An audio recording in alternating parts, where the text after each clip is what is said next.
Hi, DigiArt. Let's work on the still life for Unit 4 with color. And so first thing you'll want to do is open up your still life file. You can do that by going into Inkscape and clicking File, Open. And we want our last still. So that's going to be in Unit 3. And that will be still 3. So click on still 3. It'll have your decanter with the liquid, your goblet with the liquid, and then your bowl. Click Open. Once that is open, let me resize real fast. Once that is open, save this version as still 5. We're going to skip still 4, but it's part of the process. So save this as still 5. Save as, go to Unit 4, and this will be still 5. All right.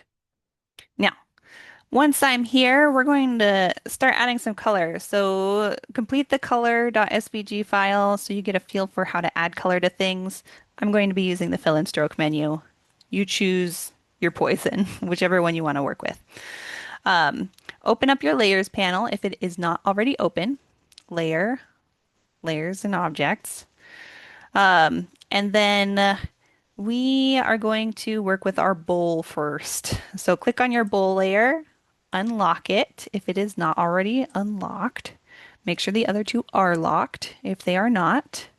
If you have other layers, I suggest combining them and removing the extras just to help keep things more organized.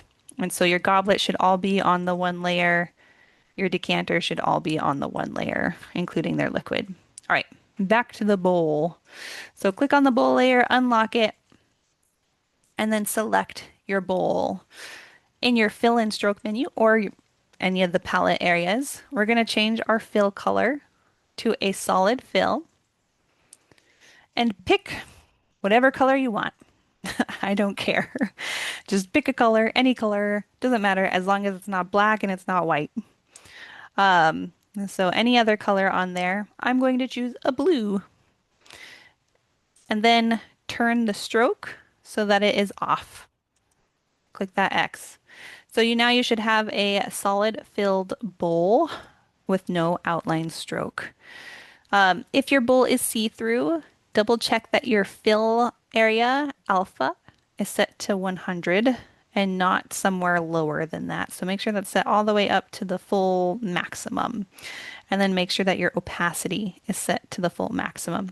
If your bowl is blurry, bring that blur down to 0. All right, so we've got our bowl. Click on your layers menu, lock the bowl, fast and easy. Our next step is going to be adding color to our liquid.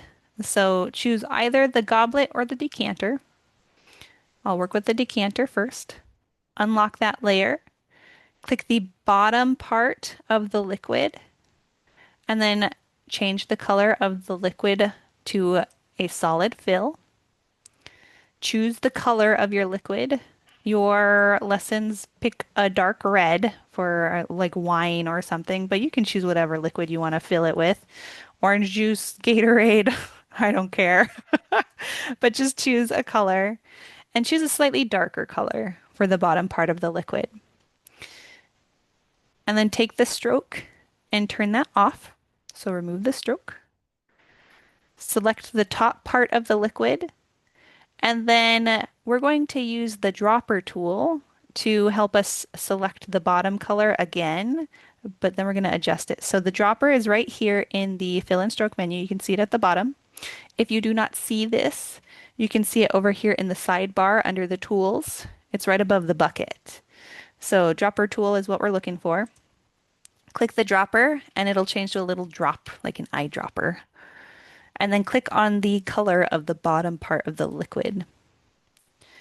Now I'm in the stroke paint tab, which is not exactly where I want to be. I actually want that to turn off, so I'm going to click X to get rid of that. And then in the fill tab, I'm going to turn that on, and then it should be the color that I want there. So stroke is off. Fill should match the bottom color at this point. Now, once we have this, we can take the lightness and lift that just slightly. Not a lot, but just a little bit. And that is going to help the color to look a bit brighter on the top. And so you should have a setup that looks kind of like this. So the same color, but one part of it is lighter on the top. Now, if the bottom part of your liquid is over top of the top part, you can grab that with your select tool, the bottom, and then up here in the top bar, there's some, they look like stacked books almost, these buttons here, and you can raise and lower objects using those. So you'll want to lower the bottom part of your liquid so it's underneath the top part of the liquid. So just click the one that has a little arrow pointing down and it'll move lower. Yeah, so there we have that. Go to your layers menu and lock your decanter. We're going to go up to our goblet, unlock that, grab your select tool, select the bottom part of the liquid, move to your fill and stroke menu. Under the fill tab, we're going to turn our fill on so it's a flat color and use the dropper tool so that it matches the decanter. Turn off the stroke and then repeat with the top part of the liquid. Same process. Take the fill, add a solid fill, use the eyedropper tool to match the top part of the liquid in the decanter, turn off the stroke. And so now we have a goblet that matches the decanter in terms of the color of our liquid. Go back to your layers menu and then lock your goblet layer. We are now going to start working with our gradients, which can be a little tricky. So just remember that you can stop the video and do it step by step with me. In your menu for your layers, click on the bottom layer and click Add the Layer button. We are going to name this new layer Background. And then using the arrows in the layers menu, you're going to move the background all the way down to the bottom. So it should have bowl, goblet, decanter, and then background on the bottom. With my background layer selected, I'm going to add a rectangle. So click on your rectangle tool and draw a rectangle in the background here and try to fit it in the space as best as you can. And it should be behind all of the other objects that are on here if you set it up right. Once you have your rectangle, grab your fill and stroke menu, set the stroke to be off, so that X, and then under the fill, we're going to work with our gradients. So normally we've been working with flat fills. Those are our solid colors here. And I will have you notice that my opacity set to about 40%. So I'm going to bring that all the way up to 100% and shift the color so that you can see it a little better. And so we're going to change it from a flat fill to the next option over, which is called linear gradient. And when I click that, you can see that the background changes from just one solid color to a color that shifts from one to another. In this case, it goes from pink to clear. With this new gradient, there's a new bar here. This is called our gradient handle. And if I click on the square part of the gradient handle, you can see that my color shows up here. Yours might be slightly different if it's the older version of Inkscape. But I've got my sort of pink color, and then the alpha is all the way at 100 and the opacity is all the way at 100. If I click on the circle on the other end, we can see here that I've got my color pink, but notice that the alpha is set to 0. So I can bring that alpha to 100 and it looks like a solid fill again.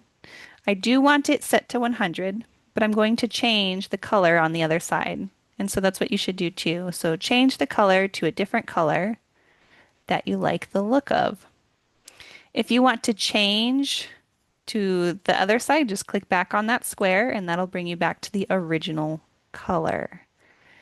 And so play with the colors that you have until you find something that you like the look of.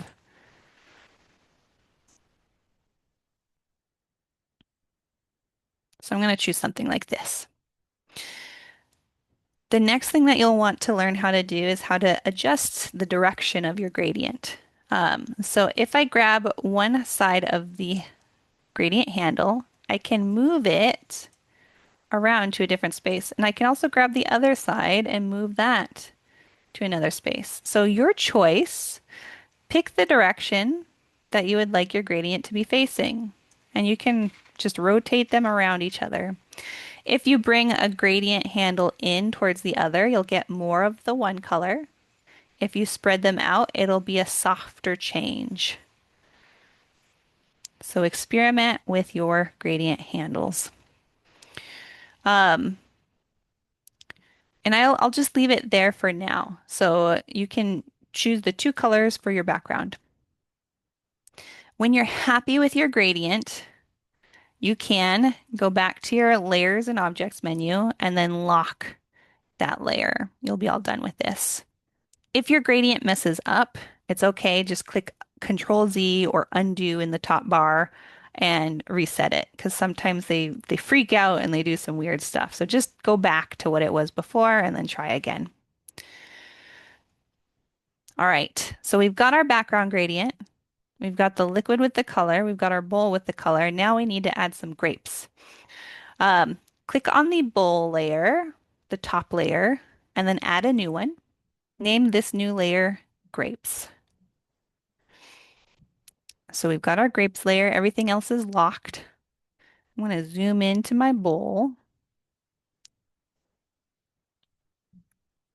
and start drawing some grapes. So we're going to start with one grape. Grab your oval tool, your ellipse tool, and draw a grape-sized oval. It can be a little bit bigger. We'll resize it later. Um, and it's going to be a little bit longer than it is wide, okay? Once we have that shape, I'm going to zoom in more and change the color so you can see a little better. Make sure it's a solid circle. If it's not, you can select the whole circle here in the top bar. And we're going to remove the stroke, no stroke. And then under the fill menu, we're going to use our radial gradient. Click on radial gradient and it'll turn into something like this, where part of it looks a bit fuzzy and the other part is more solid. So just like the linear gradient before, one part of this is a solid color, the other part of it, they took the alpha and they reduced it to 0. Um, so we need to make this solid. Click on the outside, one of the outside parts of the gradient handles. There's two, since it's a circle this time. And bring the alpha up to 100 so it's not see-through anymore. The inside gradient stop, these are called stops, by the way, the different nodes. Click on the inside gradient stop, the one shaped like a square. And for this one, I want you to choose your color. So if you want to make a purple grape, choose purple. If you want to do a green grape, choose green, but choose the color for your grape. So I'm going to do a purple grape just like the lesson shows. And I'm going to pick that same purple using my dropper tool for the outside edge. Click back into the center and make the center stop slightly lighter than the outside stop, like so. So outside should be the main color, the inside should be slightly lighter. Now, when you've got your gradient for the radial gradient, just like the linear one, you can grab these handles and move them around. So you can see that this is moving.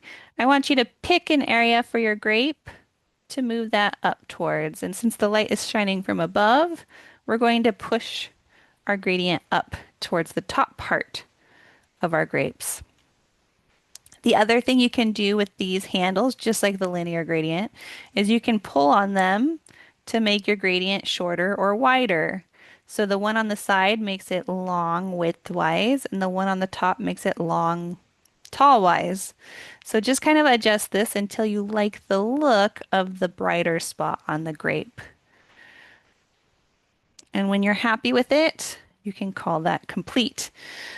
Keep playing with it until you like the look of it. And again, if it messes up, because sometimes it does, just undo and then start from where you were before. All right, so these grapes are going to need to fit in my bowl. And so looking at this, it's kind of big. So I'm going to resize this. Remember to hold control to limit how it resizes until it feels about grape sized based on the bowl. And then once I have that, I can now start copying and pasting it. So select the grape and use Edit Copy or Control C on your keyboard. And then you can do Edit Paste to paste a copy of it. Or I recommend clicking Control V on your keyboard. And if you move your mouse around, the grapes will show up in those locations. So make a bunch of copies of your grapes and kind of stack them up in such a way where it looks like a bunch of grapes are hanging out. So that's looking pretty good for me. Now, once you've got your copies all sort of set up, you can grab your select tool and move them around. You can use the select tool to rotate some of them, so it feels less like they're carbon copies of each other. And rotate them in different directions. Oops. So here you can see it's being weird. I'm going to Control Z and then reselect that with my select tool. And then just keep going until you're pretty happy with what you've got. All right. So I've got my bunches of grapes, but it kind of looks like they're hanging out on top of the bowl. So I'm going to have to move my grapes using my menu over in the layers panel. So click on my layers panel. I'm going to make the grapes a little bit smaller there. And then using the down button, I'm going to lower those beneath my bowl. So now it looks like they're inside of the bowl. And that is everything that you need for this part of the assignment. So we've got, let's review real fast. The bowl is a solid color with no outline. The liquid on both the decanter and the glass match. They are solid colors with no outline. The bottom part is darker, the top part is lighter. And then we have grapes with radial gradients. They're not see-through, they're not blurry.